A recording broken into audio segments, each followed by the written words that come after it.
Boston had a peculiar stillness that afternoon. The sky hung low and heavy, the kind that made even the faintest sounds echo louder, the distant honk of a cab, the shuffle of hurried footsteps, the soft thrum of city life trying to break through the weight of a cloudy day.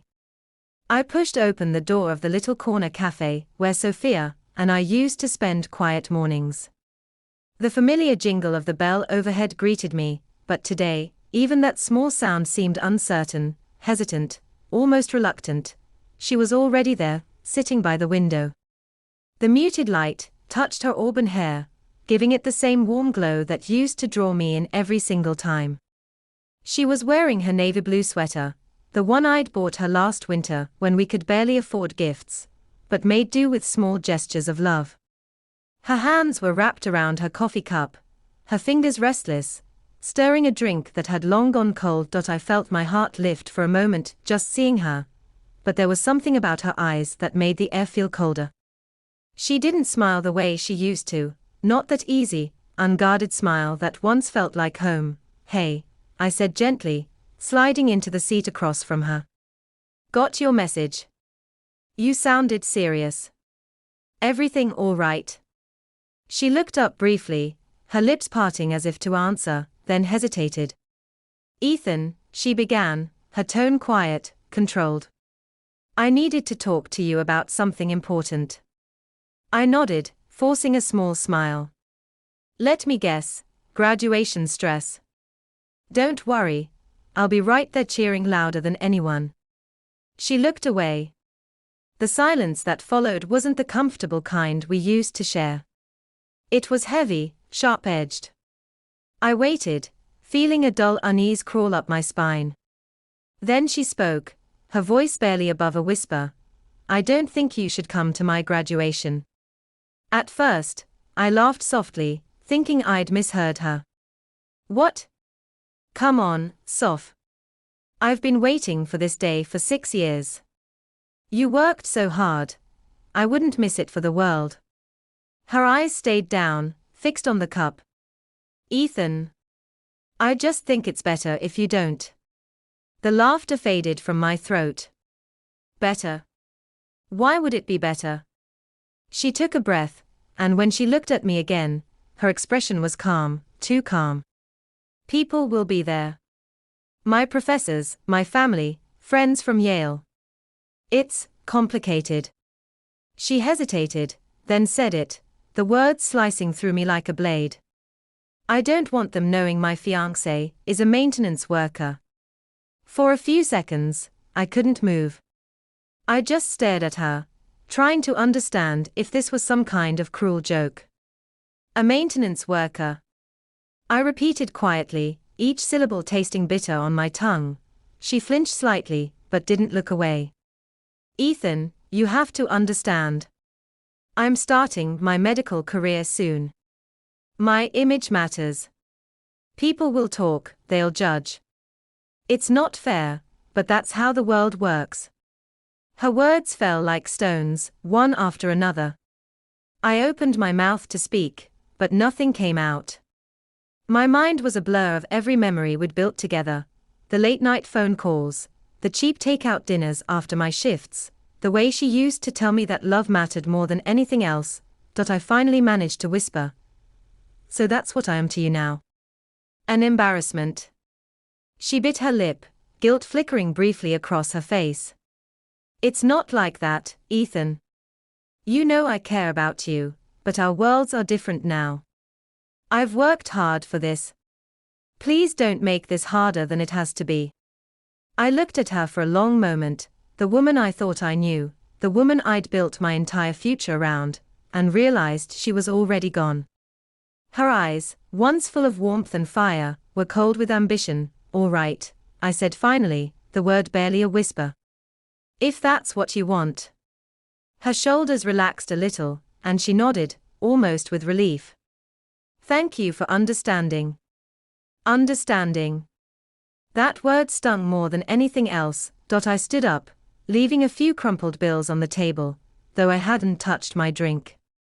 As I turned to leave, the bell above the door chimed softly, a sound that used to mean welcome, but now felt like goodbye. when I got back to my small apartment in East Boston, the world felt smaller than ever.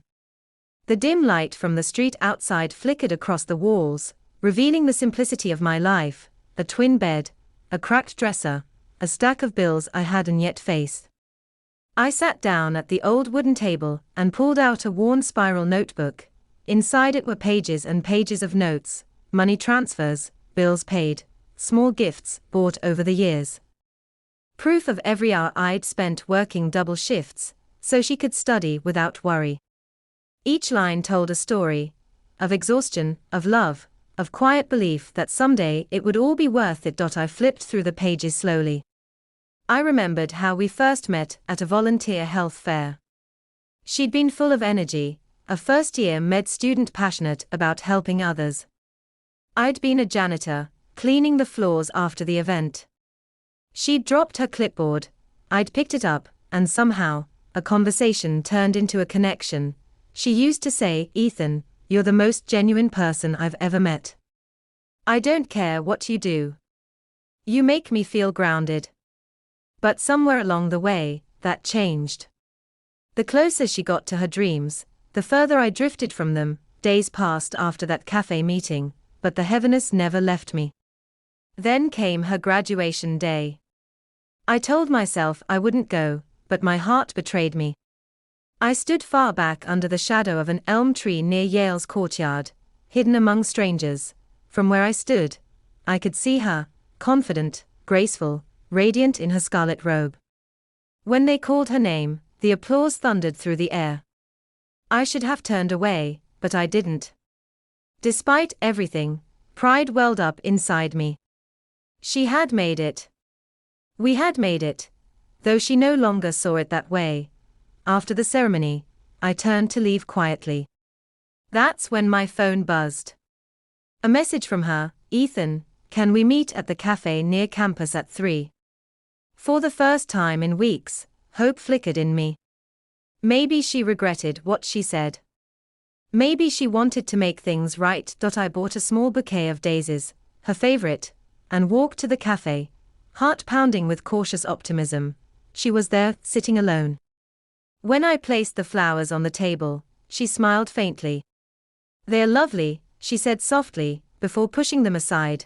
Then came the words that shattered me completely: "Ethan, we need to end this. It's time for both of us to move on. You've been wonderful to me, but I can't keep pretending. I need a life that matches what I've worked for."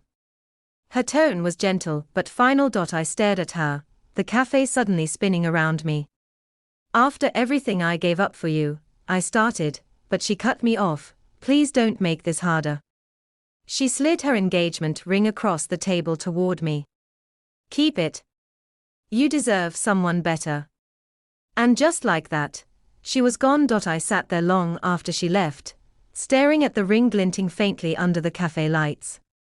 The world outside kept moving, but mine had stopped. Weeks later, while scrolling aimlessly online, I froze at a headline that made my blood run cold: "Brave doctor overcomes tragedy after fiancé's death." It was Sophia, smiling for cameras, telling the world how she had lost me in a car accident, how she rose from grief to build a clinic for the less fortunate. Donations poured in, praise flooded her name, but I wasn't dead. I was right here, alive, invisible, and erased from her truth. That was the moment everything inside me changed. I don't know how long I stared at that article, her smiling face beside the words "tragic loss." My name had become part of a story I never lived. Sophia had taken everything I'd given her and twisted it into a lie that made her a hero. The world adored her. Comment after comment praised her strength, her journey through grief. Donations flowed in to support her clinic, all built on a false tragedy, built on me. At first, I was too numb to react. I told myself to let it go, to move on quietly.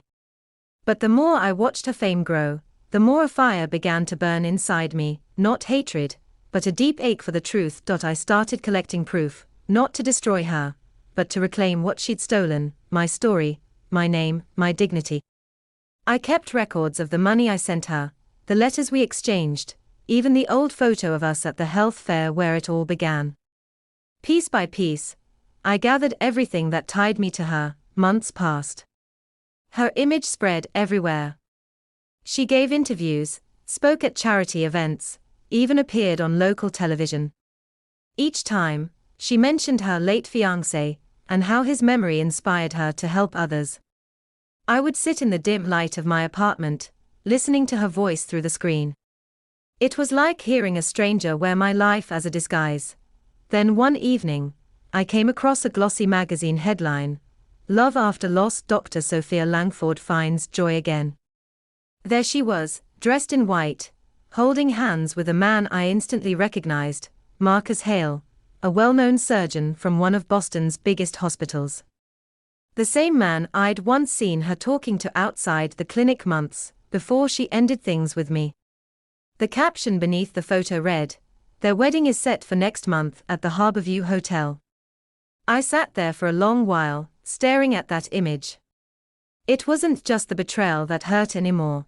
It was the realization that I had been nothing but a stepping stone in her climb toward success. For days, I debated what to do.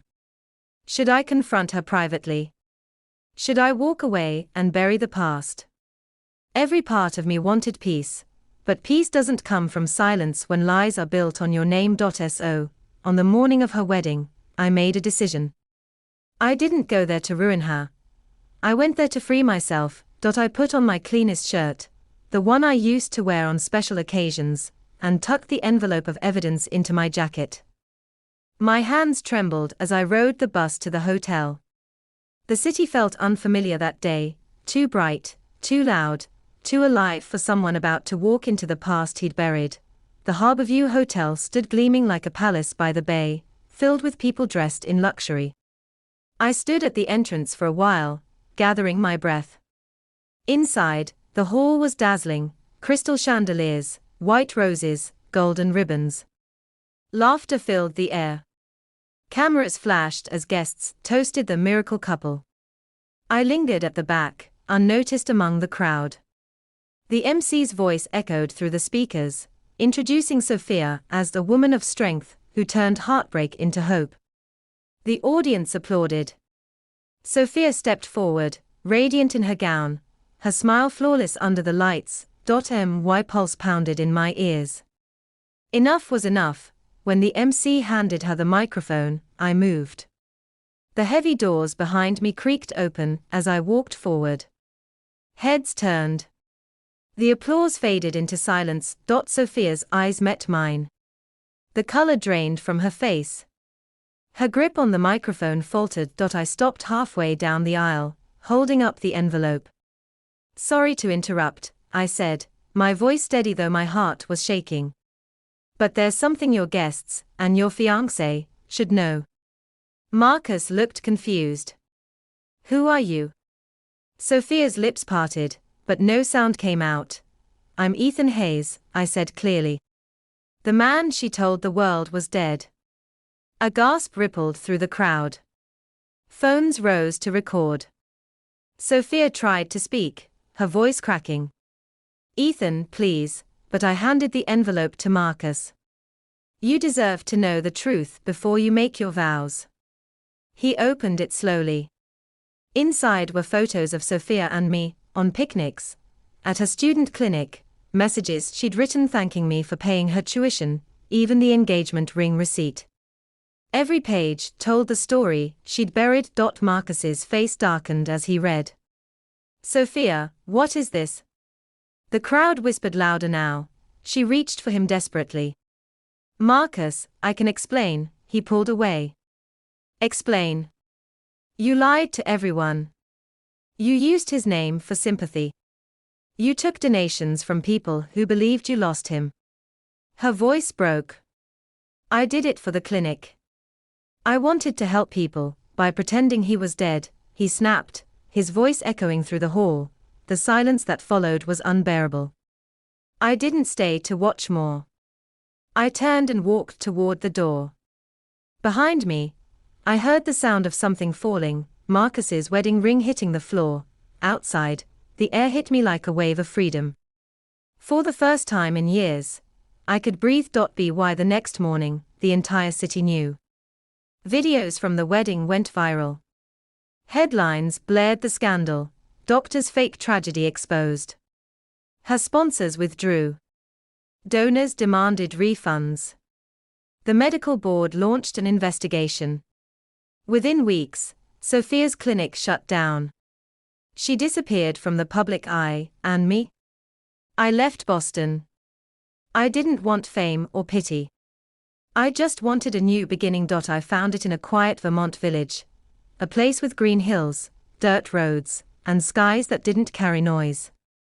I found work at a small auto shop, fixing cars by day and helping locals in the evenings. There was honesty in that work. Engines didn't lie. Machines broke, but you could mend them. People were harder, but maybe that's what made them human. Over time, I stopped checking the news. Sophia was gone from the headlines, her name replaced by newer scandals. Some said she moved to another state, working quietly in a rural clinic. Maybe she was trying to start over too. Months later, a reporter found me and asked for my story. I agreed, but only on one condition. She had to tell it truthfully. When the article came out, it wasn't about revenge, it was about forgiveness. The headline read, "Man wronged by deceit chooses peace over revenge." That evening, I walked to a lake near my cabin. The sun was setting, casting ripples of gold across the water. I pulled the small velvet box from my pocket, the engagement ring she'd once pushed back toward me. For a long time, I just looked at it, remembering everything it once meant. Then, I threw it into the lake. It sank quietly, leaving only circles that widened and faded away. I smiled, not because I had won, but because I was finally free. Sometimes, people ask if I hate her. I don't. Hatred keeps you tied to the past.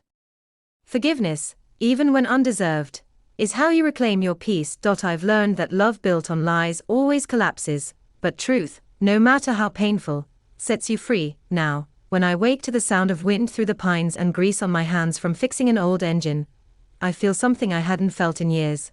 Contentment. Not the kind that comes from success or recognition, but the quiet kind that comes from knowing you stayed honest, even when the world wasn't.